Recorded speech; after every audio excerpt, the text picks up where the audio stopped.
Ladies and gentlemen, welcome to the first recorded episode of Let's Taste with the Intrepid Wino for 2017. My name is James Scaresbrook and I'm very excited to start off the year super strong.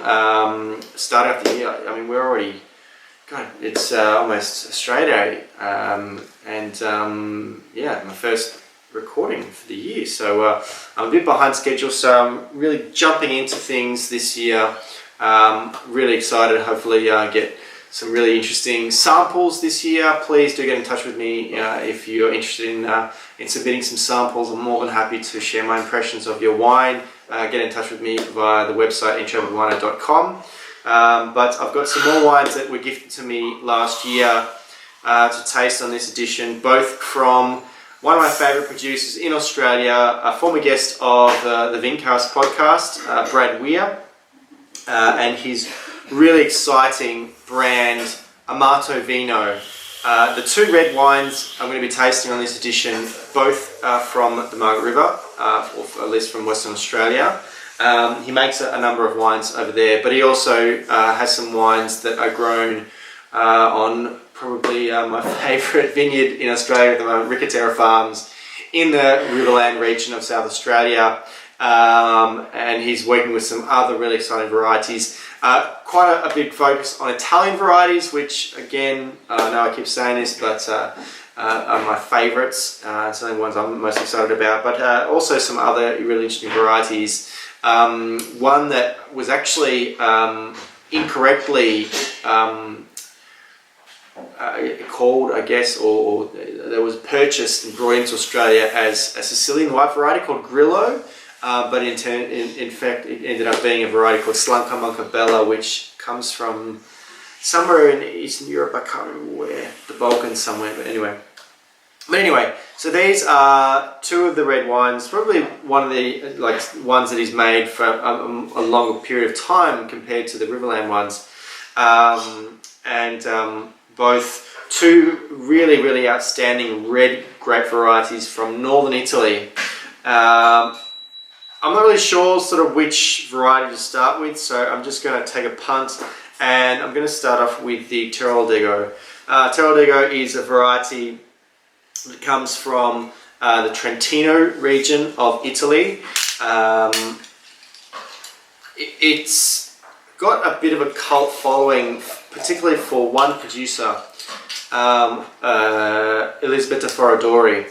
And she has worked very, very hard for a very long time to source really good material, good clonal material in her region to make outstanding red wines. And I think that partly because of her, Teroldego is a variety that is certainly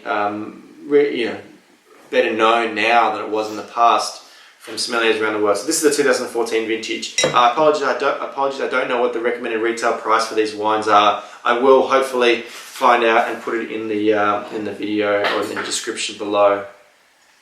So we are starting off with a fairly dark colour here. It is a lovely sort of inky purple colour, purpley mauve in colour. Really good concentration and intensity in the glass.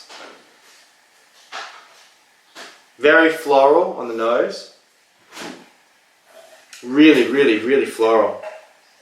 Quite pretty and floral. Lovely purple fruits here. It's got some blackberries, some cassis. There is the hint of some spice in there as well, but it's sort of almost like a floral spice, which is quite interesting, like a Middle Eastern sort of Indian spice almost. Quite exuberant on the nose and very inviting, so let's taste.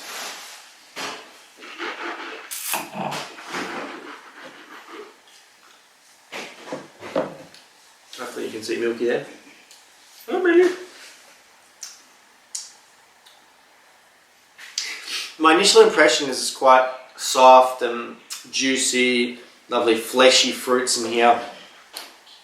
But as it sort of carries back on the palate, I'm seeing a little bit more intensity of tannins here.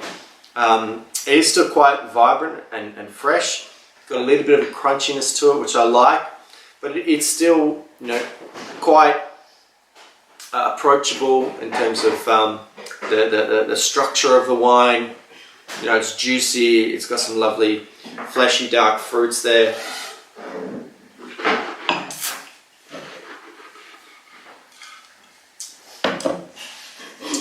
Just a little bit of tightness, which is quite nice. To be honest, Teroldego is not a variety I've had a lot of experience with. You know, the Teroldego wines are unique in their own way. It's sort of hard to consider them purely as varietal Teroldego wines. But look, this is a lovely wine. I'm not really going to talk too much in terms of the quality, the character based on its variety. But as far as a really lovely but interesting red wine from WA, I think, you know, it's fantastic.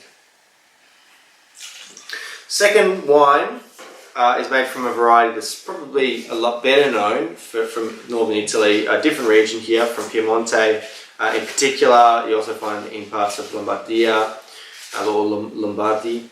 It's Nebbiolo. This is also from the 2014 vintage. Nebbiolo, of course, has the closest association with the Langhe, the Alba region, in terms of Barolo, Barbaresco, that kind of thing. Nebbiolo has had a lot of success in Australia.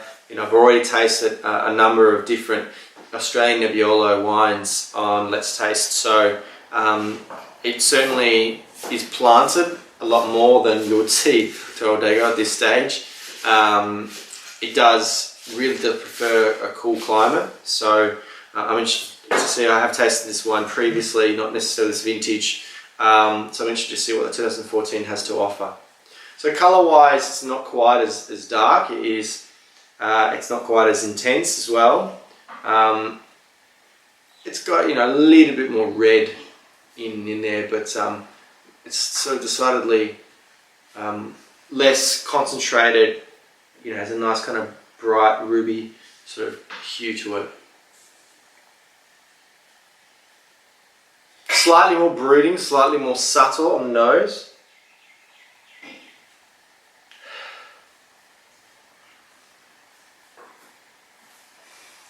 Very interesting.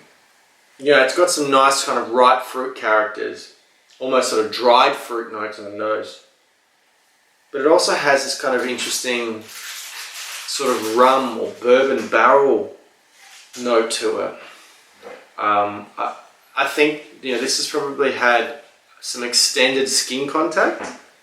You know, it has a slightly oxidated, not oxidized, just to be clear, an oxidated note to it. You know, it's had quite a liberal amount of oxygen introduced into the wine, you know, during, possibly post ferment. So yeah, I think it's sat on the skins for an extended period past ferment, and that's giving it that slightly dried character on the nose. Again, we're seeing some sort of dried florals there as well. But yeah, very interesting. Let's taste.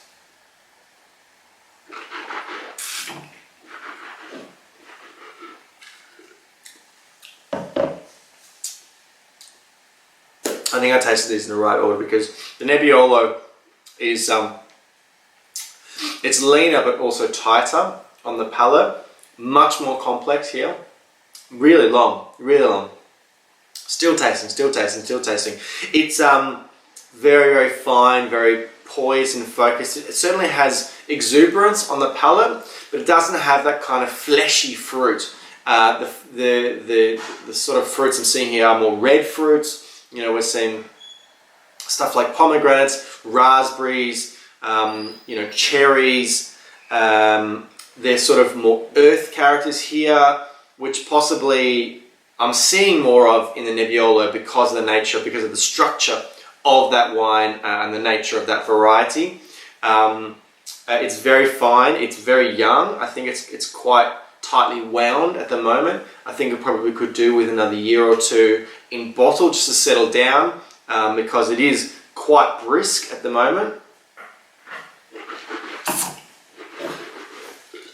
I like it because, you know, it's not necessarily trying to be an Italian Nebbiolo. It certainly looks varietally correct, but it looks like Australian Nebbiolo. In my experience, probably, you know, the most consistent region for Nebbiolo so far has been the Adelaide Hills. There are of course exceptions to that, but by and large, most of the good Nebbiolos I've tasted have come from the Adelaide Hills. So it's really exciting to see good Nebbiolo from WA. I'm excited to see more of it. I think Margaret River, at least this part of Margaret River where Brad sources his Nebbiolo from, is really, really outstanding. This has long been a favourite Nebbiolo of mine from Australia, and it just shows that Brad has a really exceptional, innovative approach. Is very experienced, but is not afraid to try something a little bit different. So the Teroldego, I think, is a very lovely wine. Big time. Nebbiolo is kicking goals, ticking boxes. It's doing lots of things for me at the moment. So I'm looking forward to enjoying a glass of each of these with dinner tonight. Yeah, look, Brad, keep up the great work. It's really a privilege to be able to share my thoughts of your wines here on Let's Taste. Thank you guys for watching. I hope you did enjoy it. If you did, please hit that like button. Make sure you subscribe to the YouTube channel Intrepid Wino so that you can see videos as soon as they're available. I'd love for you to come and visit me at intrepidwino.com, where you can find out more of the things that I do. Please do listen to that episode of the Vincast with Brad. It is very enlightening. Please follow me on social media at Intrepid Wino on Instagram, Twitter, Facebook. But look, until next time, guys, cheers.